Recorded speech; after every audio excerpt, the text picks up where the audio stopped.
നമസ്കാരം കൂട്ടുകാരെ, ഇന്ന് നമ്മൾ ഫിസിക്സിലെ 5ാമത്തെ അധ്യായം പഠിക്കാൻ പോവുകയാണ്.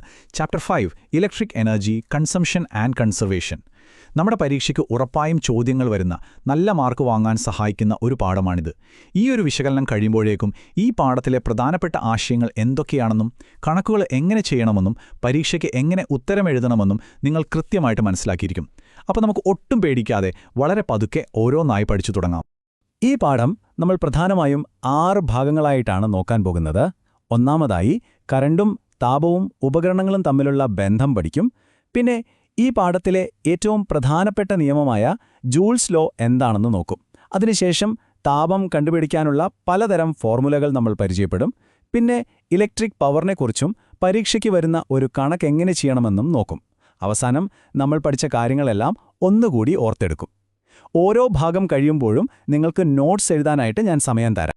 ശരി, അപ്പോൾ നമുക്ക് ഒന്നാമത്തെ ഭാഗം തുടങ്ങാം അല്ലേ? വൈദ്യുതി, താപം, പിന്നെ നമ്മുടെ വീട്ടിലെ ഉപകരണങ്ങൾ. പേടിക്കാനൊന്നുമില്ല, വളരെ സിമ്പിളായിട്ടുള്ളൊരു കാര്യമാണ് നമ്മൾ ആദ്യം പഠിക്കാൻ പോകുന്നത്.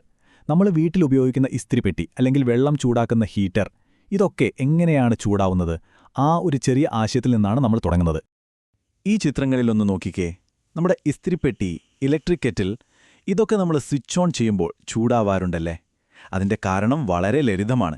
ഈ ഉപകരണങ്ങളെല്ലാം വൈദ്യുതോർജ്ജത്തെ, അതായത് ഇലക്ട്രിക്കൽ എനർജിയെ താപോർജ്ജമാക്കി, അതായത് ഹീറ്റ് എനർജിയായിട്ട് മാറ്റുന്നു. അത്രയുള്ളൂ. ഒരെനർജി മറ്റൊരെനർജിയായിട്ട് മാറുന്നു. അപ്പോൾ ഇങ്ങനെ ഇലക്ട്രിക്കൽ എനർജി ഹീറ്റ് എനർജിയായി മാറുന്നതിനെ നമ്മളൊരു പേര് പറയും. അതാണ് heating effect of electric current, അല്ലെങ്കിൽ മലയാളത്തിൽ വൈദ്യുതിയുടെ താപഫലം. പരീക്ഷയ്ക്ക് ഒരു മാർക്കിനൊക്കെ ചോദിക്കാൻ സാധ്യതയുണ്ട്, എന്താണ് വൈദ്യുതിയുടെ താപഫലമെന്ന്. അപ്പോൾ ഈ നിർവചനം നിങ്ങൾക്കൊന്ന് എഴുതിയെടുക്കാം. വീഡിയോ ഒന്ന് നിർത്തിയിട്ട് ഈ ഹെഡിങ്ങും ഈ ഡെഫിനിഷനും നിങ്ങളുടെ ബുക്കിലേക്ക് എഴുതിക്കോളൂ. ശരി, അപ്പോൾ ഈ താപമുണ്ടാക്കുന്നതാരാ? ഈ ഉപകരണങ്ങളുടെ എല്ലാം ഉള്ളിൽ താപമുണ്ടാക്കാൻ വേണ്ടി ഡിസൈൻ ചെയ്തൊരു ഭാഗമുണ്ട്. ഒരു പ്രത്യേക കോയിലുണ്ടാകും. പഴയകാലത്തെ ഹീറ്ററൊക്കെ കണ്ടിട്ടുണ്ടെങ്കിൽ അതിനകത്തൊരു കമ്പി ഇങ്ങനെ ചുവന്ന് പഴുത്തു നിൽക്കുന്നത് കാണാം. ആ ഭാഗത്തിനാണ് നമ്മൾ ഹീറ്റിംഗ് എലമെന്റ് അല്ലെങ്കിൽ ഹീറ്റിംഗ് കോയിൽ എന്ന് വിളിക്കുന്നത്. സാധാരണയായി ഈ ഹീറ്റിംഗ് കോയിലുകൾ ഉണ്ടാക്കാൻ നമ്മൾ ഉപയോഗിക്കുന്ന ഒരു മെറ്റീരിയലാണ് നിക്രോം. എന്തുകൊണ്ടാണ് നിക്രോം തന്നെ ഉപയോഗിക്കുന്നത്? ഇത് പരീക്ഷയ്ക്ക് എപ്പോഴും ചോദിക്കുന്നൊരു ചോദ്യമാണ്. പ്രധാനമായും 3 കാരണങ്ങളുണ്ട്. 1, നിക്രോമിന് ഉയർന്ന പ്രതിരോധം, അതായത് ഹൈ റെസിസ്റ്റൻസ് ഉണ്ട്. 2, ഉയർന്ന ദ്രവണാംഗം, അതായത് ഹൈ മെൽറ്റിംഗ് പോയിന്റ്, പെട്ടെന്നൊന്നും അത് ഉരുകിപ്പോവില്ല. പിന്നെ 3-മതായി നല്ലവണ്ണം ചുമന്നു പഴുത്തിരിക്കുമ്പോൾ പോലും അത് കത്തിപ്പോകാതെ കുറേ നേരം നിൽക്കാനുള്ള കഴിവുണ്ട്. ഈ 3 പോയിന്റുകളും വളരെ പ്രധാനപ്പെട്ടതാണ്, നോട്ട് ചെയ്തു വെക്കുക. ഇനി നമ്മൾ ഈ പാഠത്തിലെ ഏറ്റവും പ്രധാനപ്പെട്ട, ഏറ്റവും ഇമ്പോർട്ടൻ്റ് ആയിട്ടുള്ള ഒരു ഭാഗത്തേക്ക് കിടക്കുകയാണ്. ഭാഗം 2, ജൂൾ നിയമം അഥവാ ജൂൾസ് ലോ. ഈ നിയമം നിങ്ങൾ പഠിച്ചു കഴിഞ്ഞാൽ ഈ പാഠത്തിലെ മിക്കവാറും എല്ലാ കണക്കുകളും നിങ്ങൾക്ക് വളരെ എളുപ്പത്തിൽ ചെയ്യാൻ സാധിക്കും. അതുകൊണ്ട് വളരെ ശ്രദ്ധിച്ചിരിക്കുക. ഒരു വയറിലൂടെ കറണ്ട് കടന്നു പോകുമ്പോൾ എത്രത്തോളം ചൂടുണ്ടാകും? ഈ ചൂടിനെ സ്വാധീനിക്കുന്ന ഘടകങ്ങൾ എന്തൊക്കെയാണ്? ഈ ഒരു ചോദ്യത്തെക്കുറിച്ച് ഒരുപാട് പരീക്ഷണങ്ങൾ നടത്തിയ ഒരു ശാസ്ത്രജ്ഞനുണ്ടായിരുന്നു, ജെയിംസ് പ്രെസ്കോട്ട് ജൂൾ. അദ്ദേഹമാണ് ഇതിനുത്തരം കണ്ടെത്തിയത്. പ്രധാനമായും 3 കാര്യങ്ങളാണ് ഉണ്ടാകുന്ന ചൂടിനെ നിയന്ത്രിക്കുന്നത്. നമുക്ക് ഓരോന്നായിട്ട് നോക്കാം. ഒന്നാമത്തെ ഘടകം ആ വയറിലൂടെ ഒഴുകുന്ന കറണ്ടാണ്. നമ്മളതിനെ I എന്ന അക്ഷരം വെച്ച് സൂചിപ്പിക്കും. കറണ്ട് കൂടുന്തോറും ഉണ്ടാകുന്ന താപവും കൂടും. പക്ഷെ ഒരു പ്രത്യേകതയുണ്ട്. കറണ്ട് ഇരട്ടിയായാൽ താപം 4 മടങ്ങായിട്ട് കൂടും. അതായത് താപം അഥവാ ഹീറ്റ് കറണ്ടിന്റെ സ്ക്വയറിന് നേരനുപാതത്തിലാണ്. H∝I². രണ്ടാമത്തെ ഘടകം ആ വയറിന്റെ പ്രതിരോധം, അതായത് റെസിസ്റ്റൻസ് ആണ്. നമ്മളതിനെ R എന്ന് പറയും.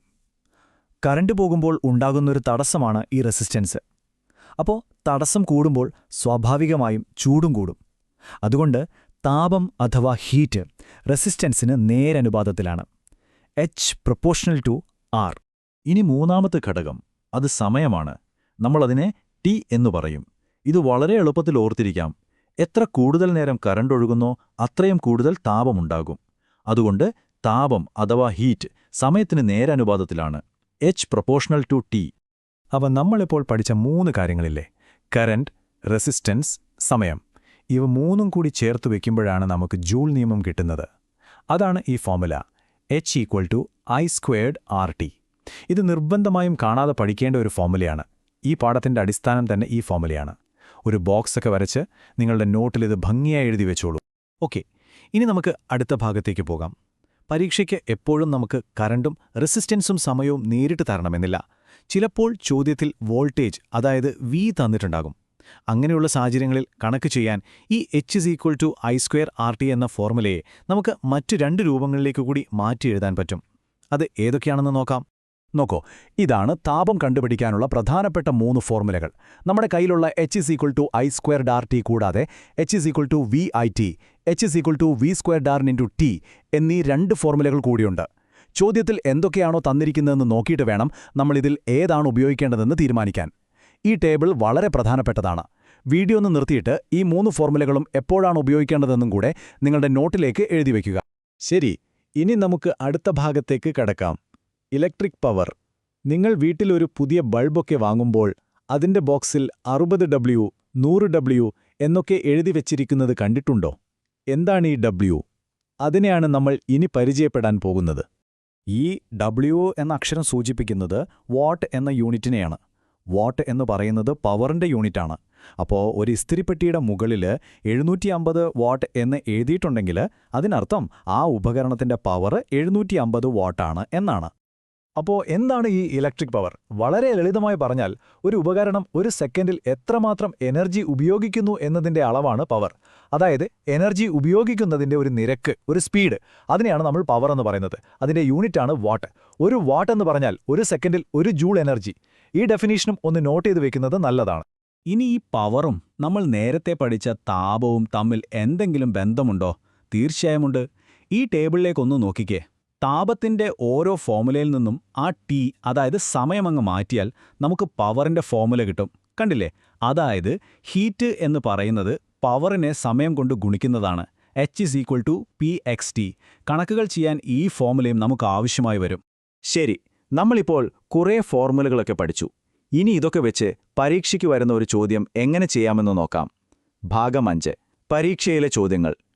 ഞാൻ ഈ കാണിച്ചു തരുന്ന സ്റ്റെപ്പുകൾ അതേപോലെ ഫോളോ ചെയ്താൽ നിങ്ങൾക്ക് ഒരു തെറ്റും കൂടാതെ മുഴുവൻ മാർക്കും വാങ്ങാൻ പറ്റും.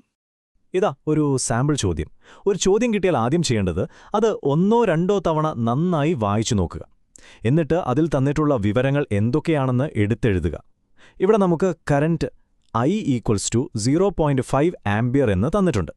റെസിസ്റ്റൻസ് R=100 ഓം. സമയം T=5 മിനിറ്റ്. കണ്ടുപിടിക്കേണ്ടത് ഉണ്ടാകുന്ന താപം, അതായത് H.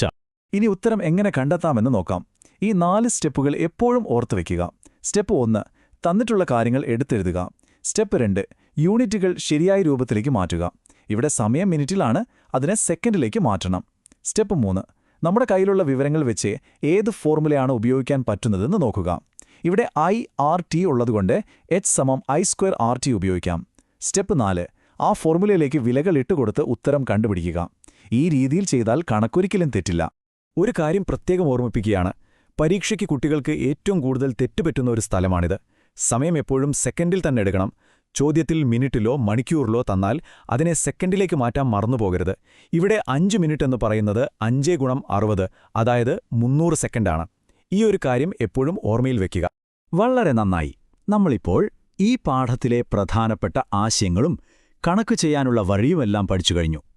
ഇനി നമുക്ക് അവസാനമായി പരീക്ഷയ്ക്ക് വേണ്ടി എന്തൊക്കെ കാര്യങ്ങളാണ് നിർബന്ധമായും ഓർത്തിരിക്കേണ്ടത് എന്ന് ഒന്നുകൂടി നോക്കാം. ഭാഗം 6, പ്രധാന പോയിന്റുകൾ. ഈ ഒരൊറ്റ സ്ലൈഡിൽ ഈ പാഠം മുഴുവനുമുണ്ട്. ജൂൾ നിയമം H=I²RT. താപത്തിന്റെ മറ്റ് 2 ഫോർമുലകൾ.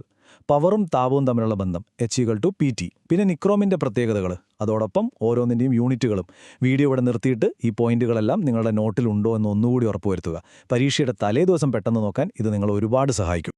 അപ്പോൾ ഈ പാഠം പഠിക്കാനും ഇതിലെ ചോദ്യങ്ങൾക്ക് ഉത്തരമെഴുതാനും വേണ്ട എല്ലാ കാര്യങ്ങളും ഇപ്പോൾ നിങ്ങളുടെ കയ്യിലുണ്ട്. ഇനി പേടിക്കേണ്ട ഒരാവശ്യവുമില്ല. ഈ വിശകലനം നിങ്ങൾക്ക് ആവശ്യമുള്ളപ്പോൾ ഒന്നുകൂടി കാണുക. നോട്ടുകൾ എഴുതിയെടുക്കാൻ വിട്ടുപോയെങ്കിൽ അത് പൂർത്തിയാക്കുക.